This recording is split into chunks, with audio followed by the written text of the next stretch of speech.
Hello दोस्तों, नमस्ते, सत श्री अकाल, जय श्री राम। स्वागत है आपका स्टॉक मार्केट पाठशाला में। हम लेकर आए हैं एक नई informative video related to systematic investment plan. आप लोगों को तो पता होगा, बहुत से लोगों को, कि एसआईपी या सिस्टमेटिक इन्वेस्टमेंट प्लान क्या होता है।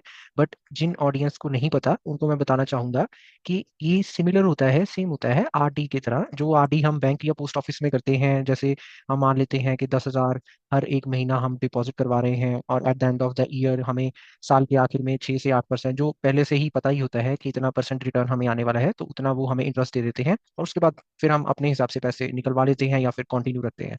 अब सिप क्या होता है? सिप सेम एज आरडी है, बट उसमें सिर्फ एक डिफरेंस ये है कि ये हमारे पैसे मार्केट में लगते हैं। मार्केट की वॉलेटिलिटी के अकॉर्डिंगली हमें रिटर्न्स आते हैं लॉन्ग टर्म में। लॉन्ग टर्म मीन से 10-15 साल, एटलीस्ट 10 साल। तो 10 साल, 15 साल, 20 साल, 25 साल, जितना भी आप रखना चाहते हो, तो 10 से 15% हमारे रिटर्न्स आते हैं। तो ये वेरी करते जाते हैं।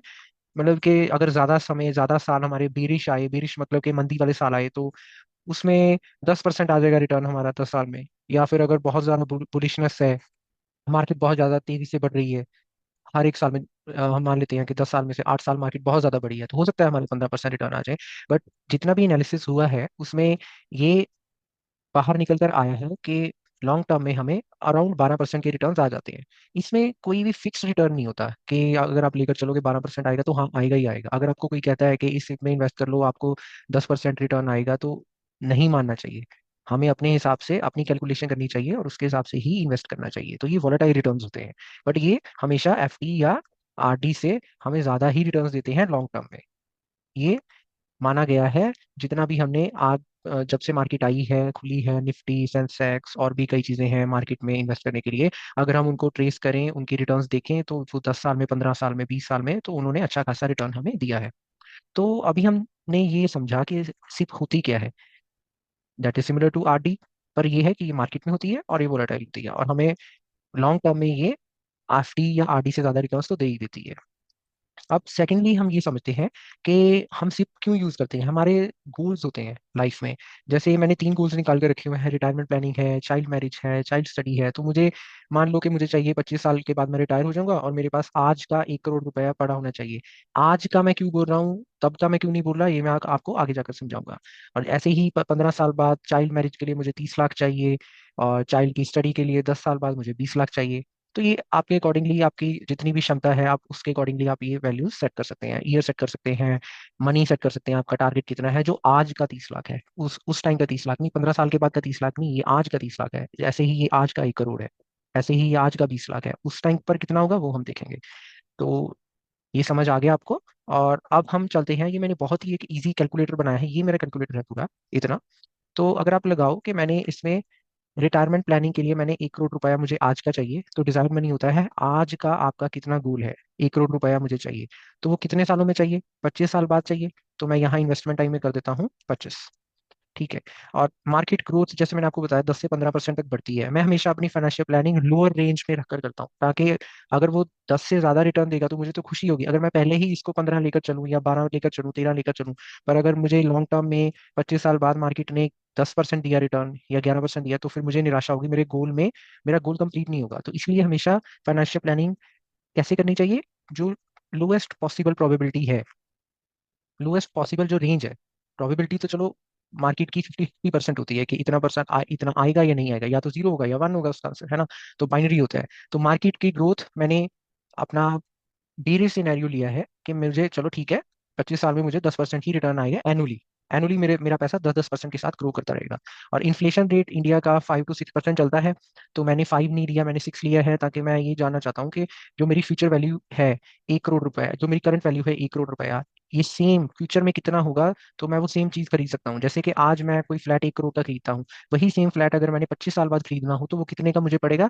4 करोड़ 30 लाख का, एज पर इन्फ्लेशन रेट। अगर यही मैं इन्फ्लेशन रेट 5% कर दूं, तो ये 33 करोड़ का हो जाएगा, ये 3 करोड़ 38 लाख का हो जाएगा, सॉरी। तो ठीक है, आप समझे? तो इसी हिसाब से मैं अपनी फाइनेंशियल प्लानिंग लेकर करता हूँ, 6 के हिसाब से। तो मैं मानता हूँ कि हर साल जो मेरी इन्फ्लेशन है, इंडिया की महंगाई दर है, वो 6% के साथ ग्रो होती रहेगी, और जो मार्केट है वो 10% के साथ ग्रो होती रहेगी। यहाँ भी मैंने बीरिश सिनेरियो लिया है, यहाँ भी बीरिश लिया है। अगर ये दोनों में से कोई एक बुलिश हो गया, तो वो बेहतर है। तो उतना ही मुझे खुशी होगी कि नहीं भाई, मैंने तो कम एस्टिमेट लगाया था, मुझे बहुत ज्यादा आ गया। अगर आप पहले ही यहाँ पर 5 लेकर चलते हो, यहाँ पर आप 15-20% लेकर चलते हो, तो बाद में जाकर आपको निराशा हो सकती है। तो हमें फाइनेंशियल प्लानिंग ऐसे करनी चाहिए, मेरे सिनेरियो लेकर करनी चाहिए कि फर्स्ट केस में हमें कितना तो आ ही जाएगा, इसकी प्रोबेबिलिटी होती है। तो एक चीज यहाँ पर ये है लमसम। तो लमसम ऐसे होता है कि जैसे स्टार्टिंग में आपने चलो बोला कि मैंने स्टार्ट करना है, सिप स्टार्ट करनी है, उसके लिए मैं थोड़े बहुत पैसे मेरे पास इकट्ठे पड़े हुए हैं, वो मैं साथ में सीधे लगा देता हूँ। तो आपने 1 लाख रुपया लगा दिया, और उसके बाद फिर आपने बोला कि चलो मैं हर महीने सिप चलाऊंगा पर मंथ। जैसे आरडी में हम पैसे लगाते हैं हर महीने, ऐसे ही मैं मार्केट में म्यूचुअल फंड्स के थ्रू या फिर इंडेक्स फंड्स के थ्रू मैं सिप लगाऊंगा कि इतने इतने रुपए मैं पर मंथ डिपॉजिट करता रहूंगा। डिपॉजिट मीन टू से आप खरीदते रहोगे, या म्यूचुअल फंड खरीदोगे या इंडेक्स फंड्स खरीदोगे। तो वो मार्केट को ट्रैक करते हैं, जो वो वाली, या तो आप निफ्टी को ट्रैक करोगे या फिर आप सेंसेक्स को ट्रैक करोगे, है ना। या फिर ये हो सकता है, मतलब उसमें बहुत सारे वेरिएशंस हैं कि लार्ज कैप को करना है, स्मॉल कैप को करना है, मिड कैप को करना है, स्मॉल मीडियम इंडेक्स को करना है। तो वो बात की बातें हैं, वो हम बाद में समझेंगे। बट अभी जो हाल फिलहाल हम ये समझना चाहते हैं कि ये सिप कैलकुलेटर करता क्या है, ये हमारी कैसे मदद करेगा। तो ये हमने लमसम देख लिया। अभी तो मैं जीरो लगाकर चल रहा हूँ कि चलो हमने स्टार्टिंग में कोई पैसा नहीं लगाया, और इसके बाद मुझे हर मंथ कितना देना पड़ेगा, सिर्फ मुझे कितना देना पड़ेगा, ये मनी आज का 1 करोड़ तब का कितना होगा, 4 करोड़ 30 लाख। तो ये 4 करोड़ 30 लाख पाने के लिए मुझे हर महीने कितना इन्वेस्ट करना पड़ेगा, 32,347, मतलब राउंड फिगर लगा लो आप, 32,500 हो गया या 33,000 हो गया, एज पर मतलब जो क्षमता है जिसकी जितनी वो उतना लगा सकता है। तो टोटल इन्वेस्टमेंट हमारी कितनी होगी, 97 लाख 25 साल में। और गेन्स हमारा कितना आया, 3 करोड़ 32 लाख। ठीक है जी। अगर ऐसे ही मुझे चाहिए कि चलो, अब मैं आपको एक चीज ये दिखाता हूँ कि ये आप समझ गए, जैसे चाइल्ड मैरिज है, चाइल्ड स्टडी है, जैसे हम ये लगा लेते हैं 10 साल में, सबसे नियरेस्ट जो गोल है मेरा वो 10 साल का है, 10 साल में मुझे 20 लाख रुपया चाहिए, है ना। तो ये हमारा कितना हो गया, 20 लाख हो गया। तो 20 लाख 10 साल में हमें कितना, ये आज का 20 लाख तब का कितना होगा, 36 लाख। ठीक है, 36 लाख होगा, या 35.81 मान लो, मैं राउंड फिगर में मान लेता हूँ, 36 लाख हो गया। तो ये 36 लाख को पाने के लिए मुझे पर मंथ कितना इन्वेस्ट करना पड़ेगा, 17,500।